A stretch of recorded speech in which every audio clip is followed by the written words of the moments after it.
Bonjour, je suis le père Patrick Desbois et depuis 25 ans, avec mon organisation Yarad, nous recherchions les fosses communes des Juifs fusillés par les Allemands en Europe de l'Est. Nous avons retrouvé plus de 2 millions de Juifs fusillés.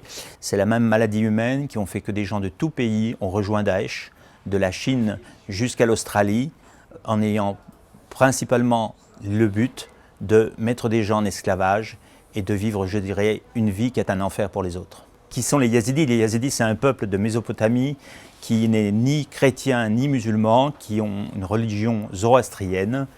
Et en 2014, Daesh, les unités de Daesh les condamnaient, je dirais, à l'esclavage ou à la mort.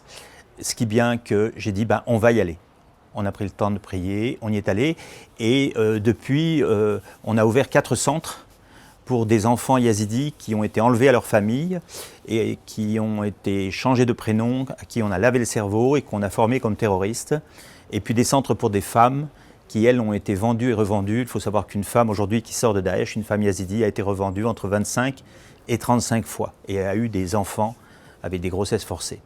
Aujourd'hui, il y a encore des femmes yazidis qui sont prisonnières de Daesh. Daesh n'est pas mort, malheureusement. Daesh a encore des poches en Syrie, notamment. Et donc l'un des métiers et le lien avec les passeurs, c'est de continuer, je dirais, à soutenir cette extraction des Yazidis. Vous imaginez une femme qui est depuis 5 ans esclave sexuelle chez les Yazidis, dans quel état elle est quand elle ressort. On a donc interviewé plus de 380 Yazidis juste quand ils sortent, justement à l'aide des passeurs. Et avec ces interviews, je dirais, on reconstitue ce qui s'est passé, ce qui permet aussi d'aider à des processus de justice aujourd'hui. Alors pourquoi un livre sur les passeurs, on peut dire? Les passeurs, c'est les gens que l'on voit tous les jours quand on va là-bas. C'est les gens sans qui personne n'aurait survécu.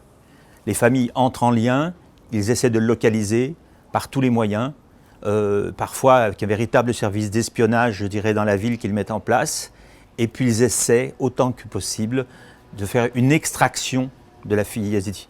Il faut savoir que quand une fille yazidi est arrachée à un Daesh qu'il a acheté, il est fou furieux, donc il cherche partout, la fille doit se cacher un certain temps, parfois dans une habitation pas loin. Et puis, si ça marche, ils sont rendus aux familles. On parle toujours des assassins, on parle toujours des victimes, mais on ne se rend pas compte qu'il y a entre les deux une masse de gens, et dans ce cas-là, qui ont travaillé à garder la vie. Donc je crois que les passeurs, ces hommes et ces femmes qui ont risqué la vie et la mort sur le terrain, avaient besoin, je dirais, de voir leur récit écrit. Celui dont je me souviens le plus, c'est l'un d'eux, dont je ne dirai pas le nom, qui avait libéré une femme. Moi-même, j'étais invité à la libération. Et il faut voir une femme arriver dans la voiture, toutes les familles l'attendent, la femme devient folle, elle s'arrache les cheveux, les autres femmes essaient de la calmer, d'où le titre du livre « Les larmes du passeur ». Les passeurs ne sont pas des anges, ils sont de tout genre, ils ne sont pas bénévoles, mais s'il n'y avait pas eu de passeurs, il n'y aurait plus un Yazidi survivant. Alors j'ai dit, ce beau chapitre doit être écrit, car dans les génocides d'aujourd'hui, dans les massacres de masse, il y a cette zone grise des passeurs. Sans passeurs, pas de survie.